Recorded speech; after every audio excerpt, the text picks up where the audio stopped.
إذن لحساب limite x tend vers 1 sinus px à x moins 1 on pose grand x égale à x moins 1 ça veut dire petit x égale à grand x plus 1 alors si x tend vers 1 alors grand x tend vers 0 la limite de grand x tend vers 0 la limite il y a la limite de grand x tend vers 0 sinus pi facteur de x plus 1 sur x est égal à la limite quand x tend vers 0 donc on va développer sinus pi grand x plus pi, le tout divisé par grand x, est égal à la limite, grand x tend vers 0.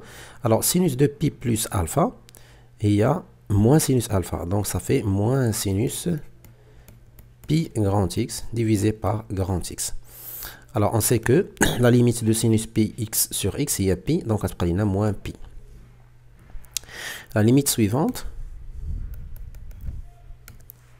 limite x tend vers plus l'infini, limite x tend vers plus l'infini, x, la partie entière de 3x plus 2, divisé par x au carré plus 1. Donc la première des choses, la première idée اللي كتجينا في البال ديالنا هو ان اذا كان لدينا جزء صحيح la partie entière, on fait un encadrement. Donc عندنا l'encadrement ديال 3x est compris entre 3x nit est strictement supérieur à 3x moins 1. Par la suite, x est positif puisque x tend vers plus l'infini. Donc x tend vers plus l'infini, ça veut dire x positif. Donc je peux multiplier par x, donc je trouve 3x au carré moins x sans changement d'ordre. Voilà, inférieur ou égal à 3x fois x, ça fait 3x au carré. Par la suite, je divise par x au carré plus 1, c'est une quantité positive strictement.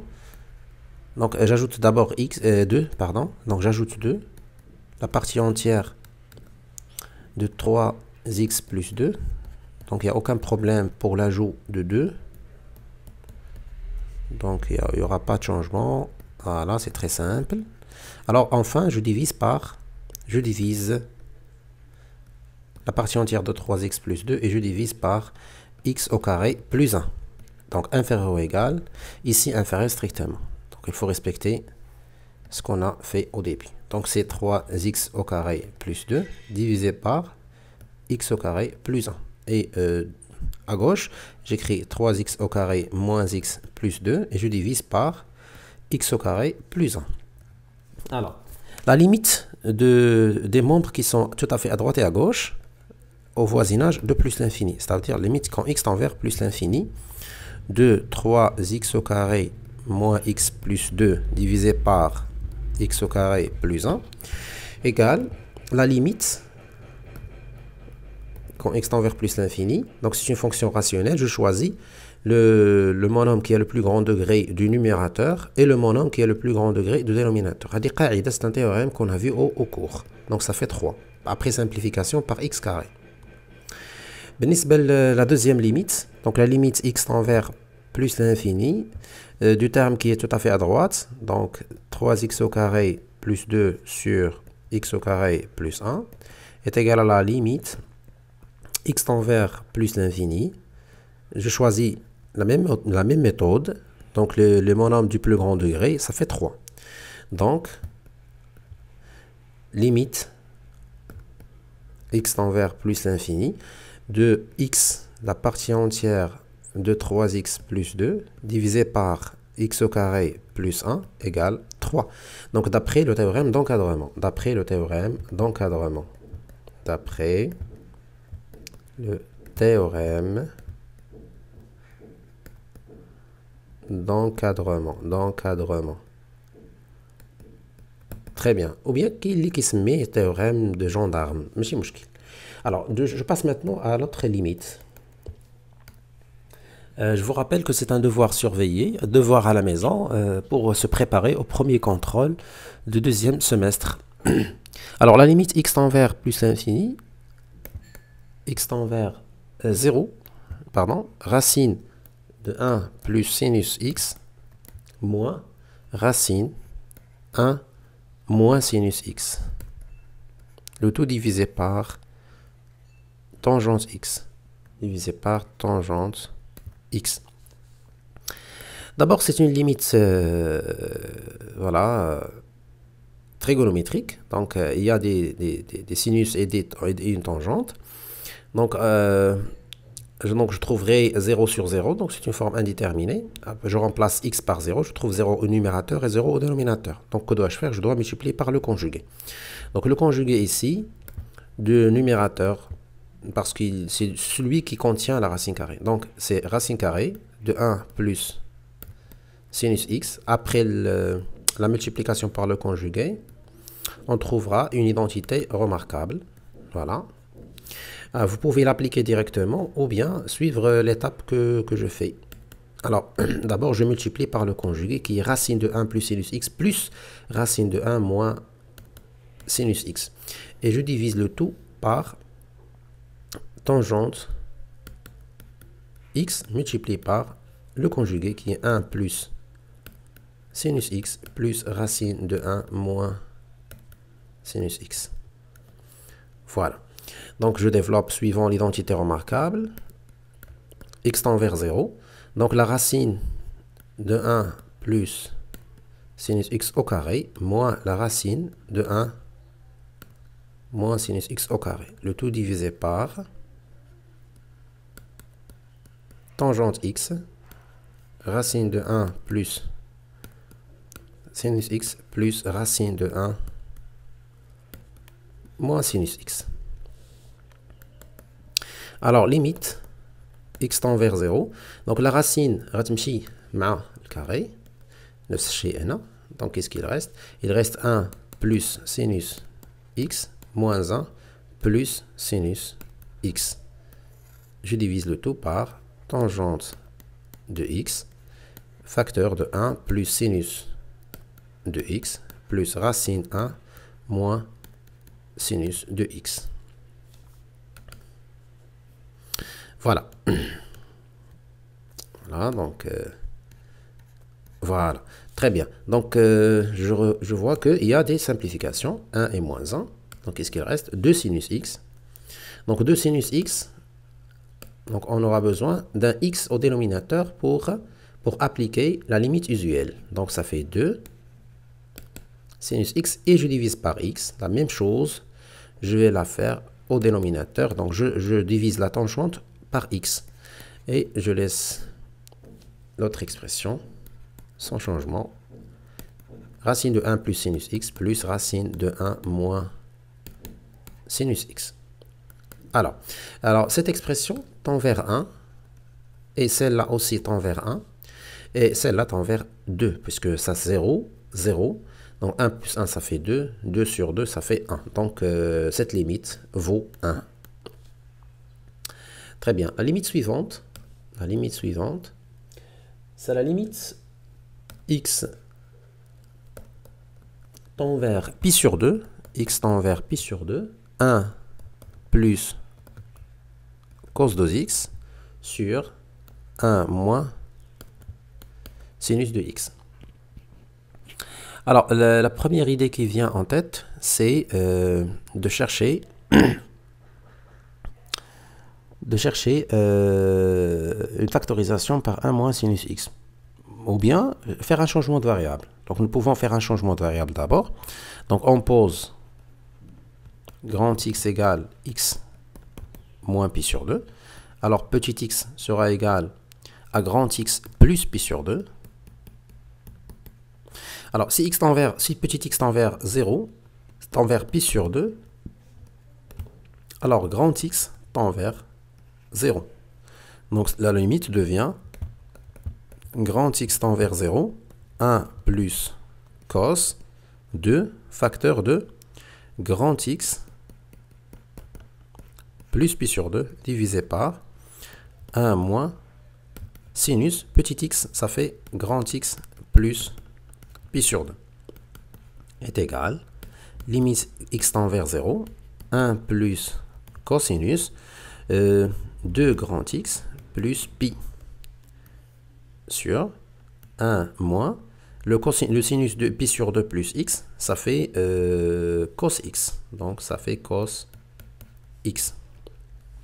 Bien, donc est égal, limite grand X tend vers 0, 1, le cosinus de pi plus 2x, ça fait moins cos x. Donc c'est 1 moins cos 2x sur 1 moins cos x.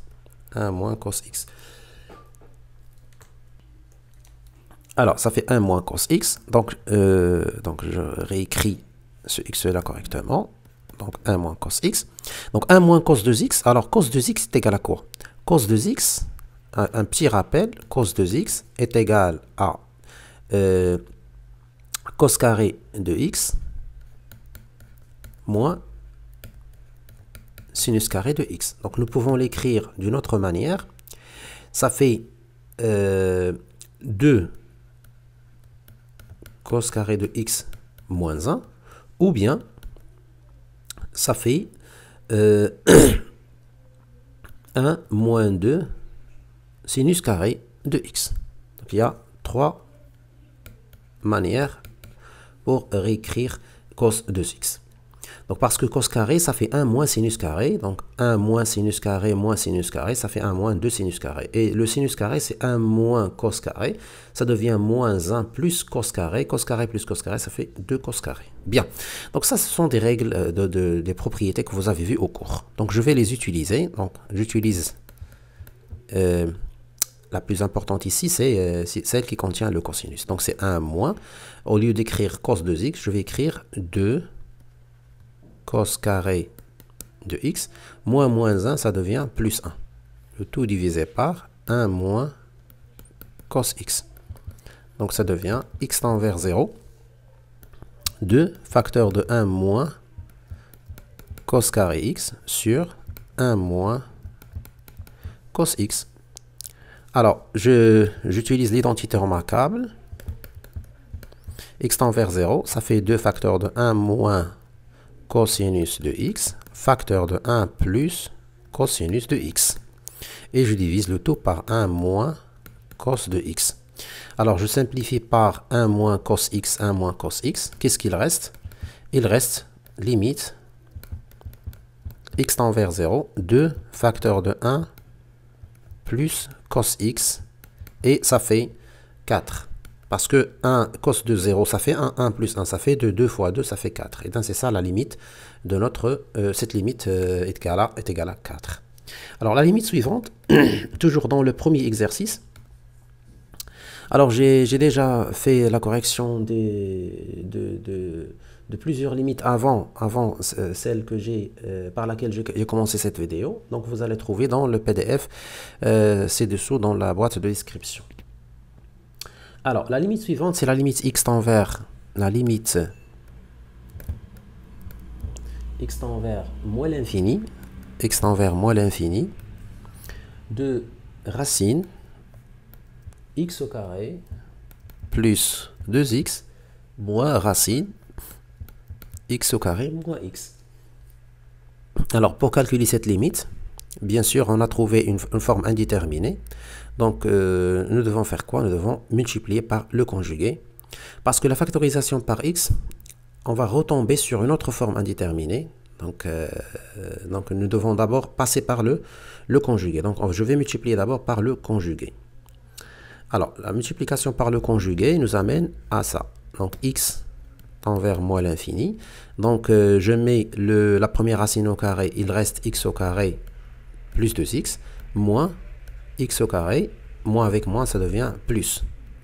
Le tout sur racine carrée de x au carré plus 2x plus racine, ça c'est le conjugué, moins x.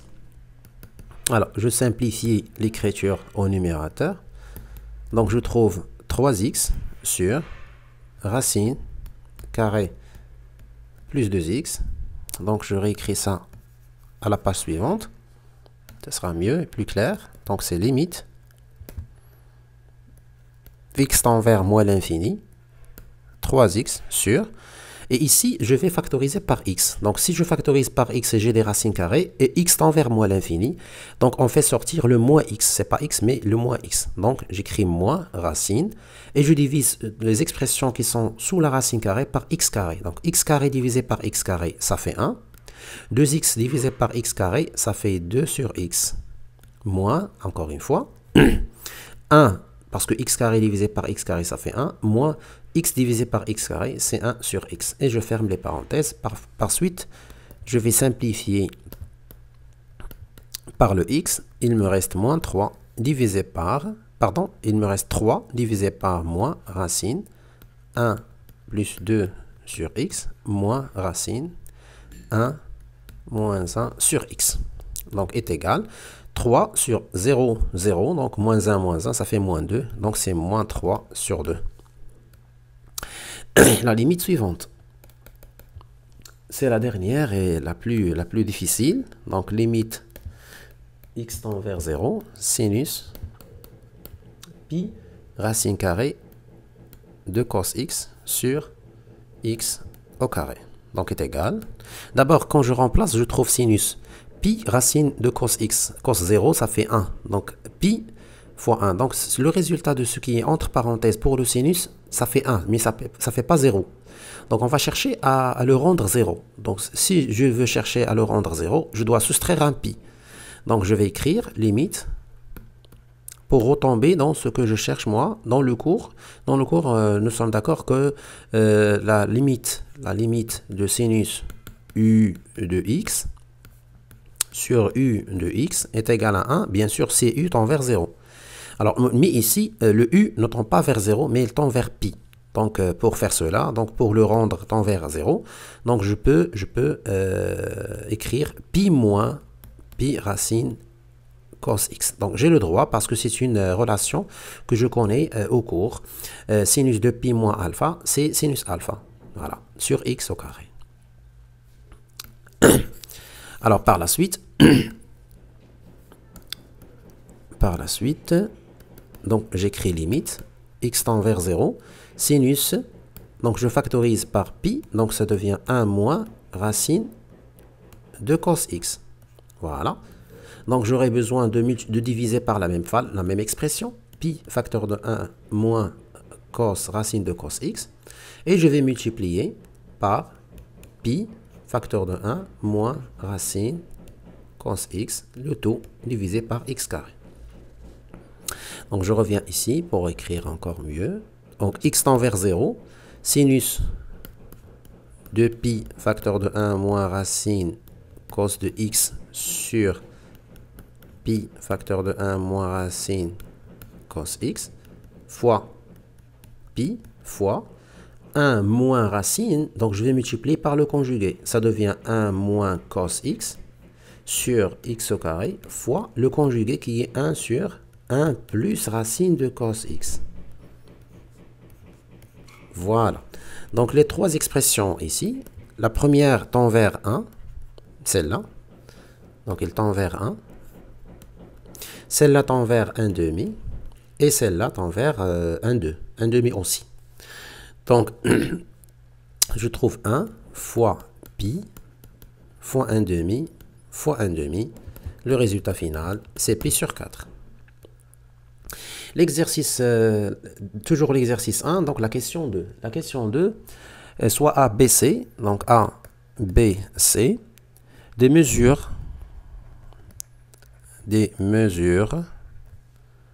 d'angle. Des mesures d'angle d'un triangle ABC. D'un triangle ABC. Alors, la question, c'est quoi? Montrons que sinus A plus sinus B plus sinus C est égal à 4 cosinus A sur 2 fois cosinus B sur 2 fois cosinus C sur 2. Alors, donc, commençons d'abord par les données. Donc, A, B, C, ce sont des mesures d'angle d'un triangle. Donc, d'abord, on a la relation très très importante que nous avons utilisée plus tard. A plus B plus C est égal à pi. Ah, d'accord, c'est bon. Alors, sinus A plus sinus B,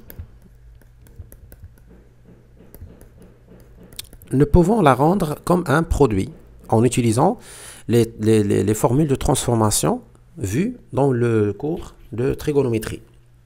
Alors, sinus A plus sinus B, c'est 2 fois, je pense c'est 2 fois cosinus, la somme divisée par 2, je pense moins 2, c'est ça? Moins 2, donc je vais vérifier la propriété, donc sinus A plus B, donc sinus A plus B est égal sinus A cos B, d'accord, sinus A cos B plus cos A sin B. Et sinus A moins B est égal à sinus A cos B moins cos A sin B. Donc je vais faire la somme. Donc la somme, je trouve 2 sinus A cos B est égal à sinus A plus B plus sinus A moins B. Alors, c'est sinus A plus sinus A moins B. Ça, c'est ma méthode. C'est ma propre méthode pour retrouver toujours les expressions que j'ai oubliées. Alors, sinus A plus B, ça fait 2.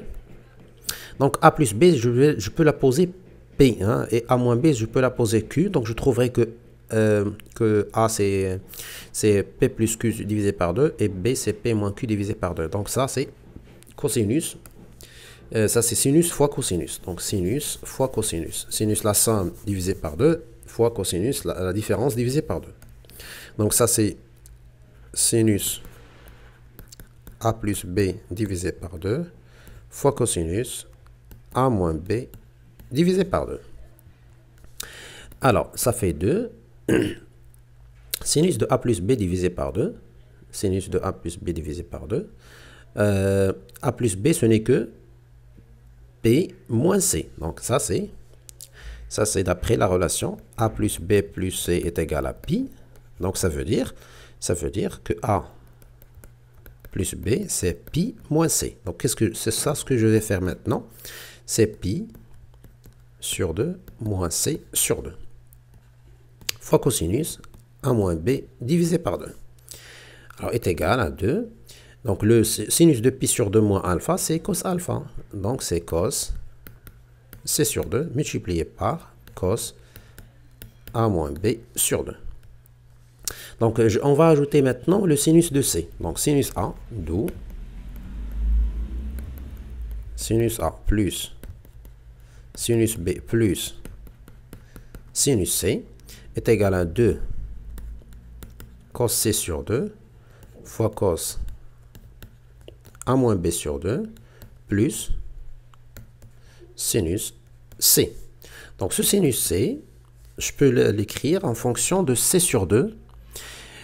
Alors, c'est 2 cos C sur 2 fois cos A moins B sur 2 plus 2 sinus C sur 2 fois cosinus C sur 2. Donc, nous pouvons maintenant factoriser par 2 cosinus C sur 2. Donc, c'est facteur de cos A moins B sur 2 plus sinus C sur 2. Donc, au cours, on a vu que nous pouvons transformer une somme en un produit, mais à condition d'avoir cosinus, la différence de deux sinus ou bien la somme de deux cosinus ou bien la différence de deux cosinus. Donc ici, on a sinus et on a cosinus. Donc, je ne peux pas faire ça. Donc, la méthode à faire, c'est de transformer ce sinus en cosinus. Donc, ça fait 2. Ça fait 2. Pardon, de cosinus C sur 2. Et ici, c'est cosinus de 1 moins B sur 2. Plus cosinus pi sur 2 moins C sur 2. Voilà. Alors maintenant, je vous rappelle de la propriété cosinus P plus cosinus Q.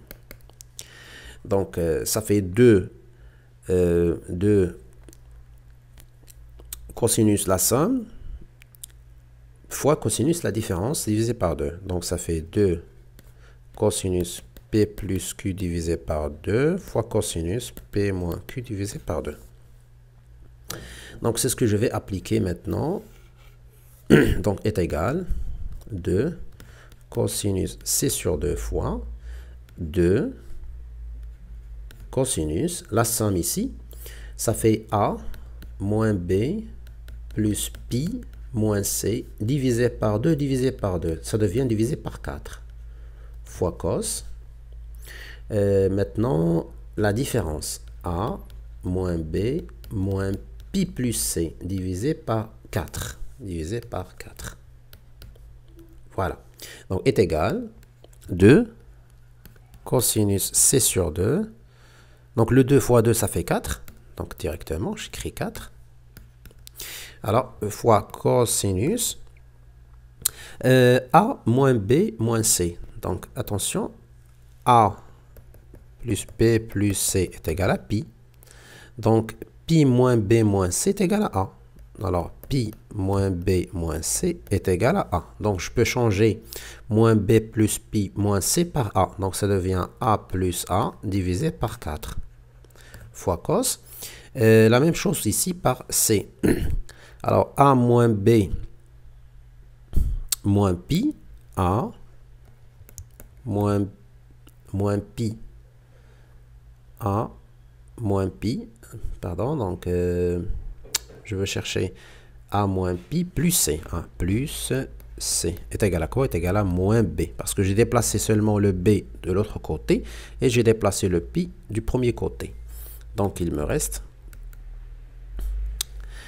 cosinus, voilà, donc il me reste cosinus, moins C, moins B, pardon, moins B divisé par 2. Donc, est égal à 4 cosinus C sur 2 fois cosinus A sur 2 fois cosinus B sur 2. Ici, c'est pas 2, mais c'est 4. Donc, A moins pi plus C, c'est moins B, ça fait moins 2B sur 4. Ça fait moins B sur 2. Et le cosinus de moins alpha, c'est cos alpha. Donc, ce qu'il fallait démontrer. Et voilà, c'est la fin de l'exercice 1. Donc, on se retrouve pour le deuxième exercice.